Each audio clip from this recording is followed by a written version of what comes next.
With that, we're going to hear from our third speaker, who is Nobat Marri, who will be reading out a statement from Mr. Hayrbiyar Marri, who's a Baloch political leader who advocates for independence of Balochistan. So if we could hear from Nobat. Thank you. Mr. Marri is not feeling well. He could not attend this event, so he asked me to read this speech on behalf of him. Hello everyone. I'm thankful to Campacc for organizing this event and giving me the opportunity to speak about the plight of Baloch nation. Balochistan, the land of Baloch people, is rich in natural resources. The people of Balochistan, by and large, are secular, with strong humanistic, moral values and traditions. Due to its economic potential, strategic location, and small population, Balochistan by now should have been one of the most peaceful and prosperous nations in the Asia.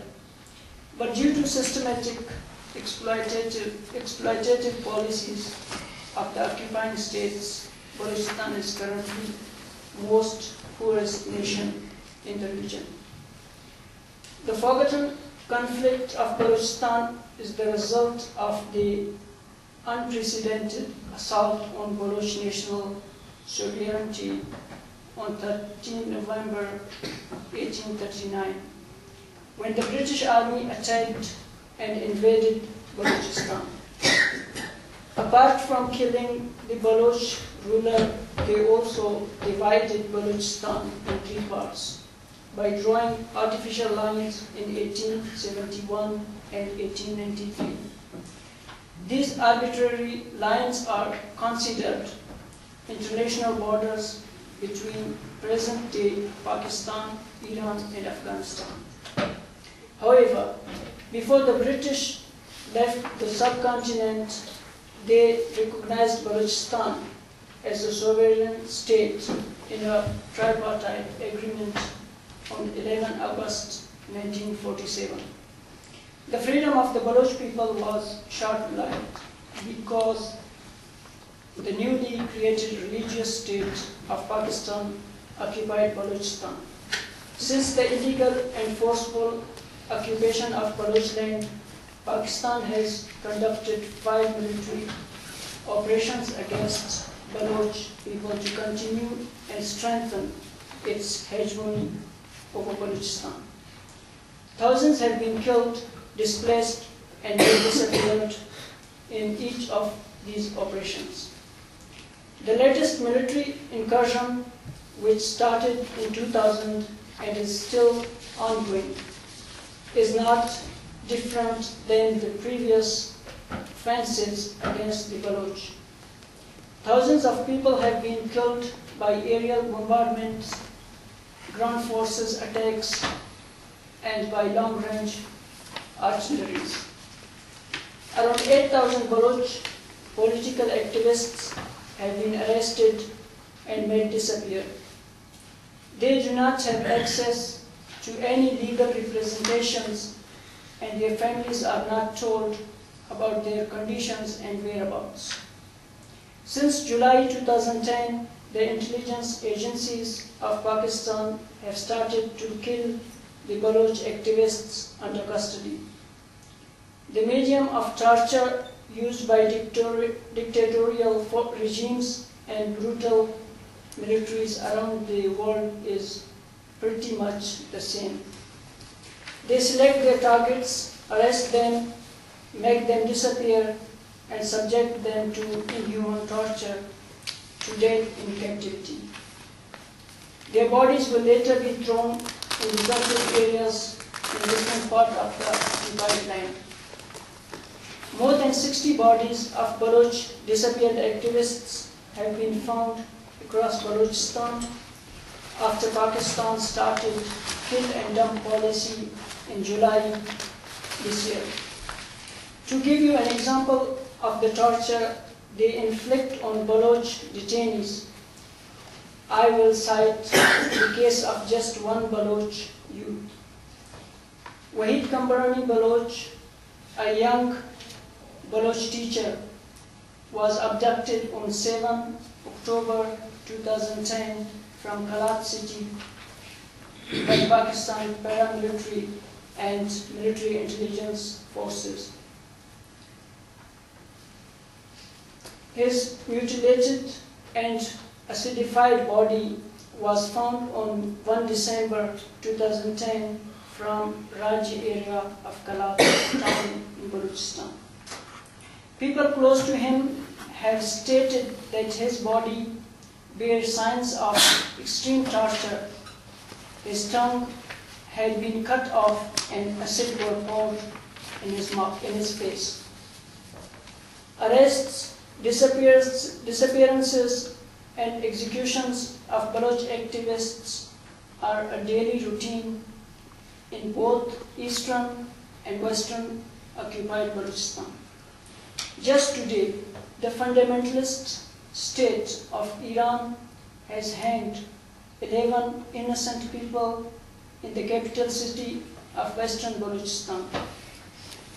Ibrahim Hamidi, head of the provincial justice department, told state news agency IRNA that they had been charged with corruption on earth, fighting against God and the Prophet, and confronting the sacred regime of the Islamic Republic of Iran. In eastern Balochistan, even this past weekend, at least 8 bodies of Baloch activists had been discovered from Turbat, Maston, Kalat, and Dera Bukti towns of Balochistan. The situation in occupied Balochistan is extremely serious. The occupying forces are selecting and killing our most enlightened and progressive section of our society. As most of the people recently killed were students, teachers, lawyers, and poets. Dear friends, what have brought us here today, we are the sufferings and human rights violations of our people by oppressive states. Unfortunately, the issue of occupied nations has been overlooked, either by design or out of convenience, by the international community and Western democracies. Baloch and other occupied nations, such as Kurds, the Basques, Tamil, and others are struggling for their right to live free from foreign occupation and wish to determine their own future.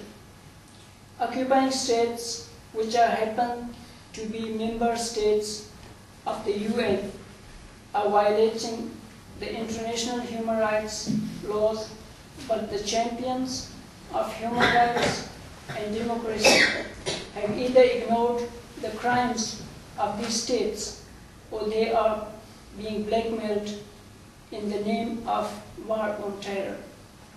Therefore, I think it is important that we, the oppressed nations, need to unite to expose the atrocities of the occupying states by international community.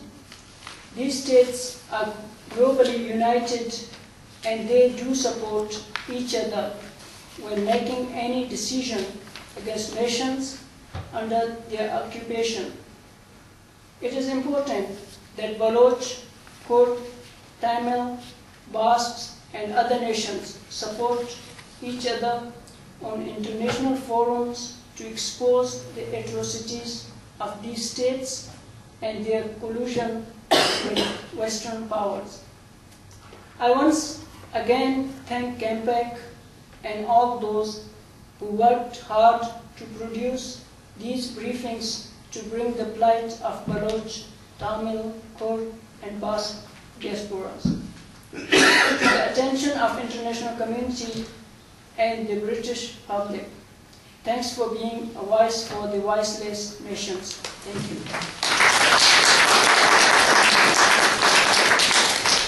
Thanks very much, Nobat. And it's also important to acknowledge the role of the UK in colluding with the Pakistani regime in bringing two Baloch human rights activists to court around terrorism prescription charges in 2007, and the court acquitted those activists of any charges when evidence came to light that it was a political framing by the Musharraf dictatorship.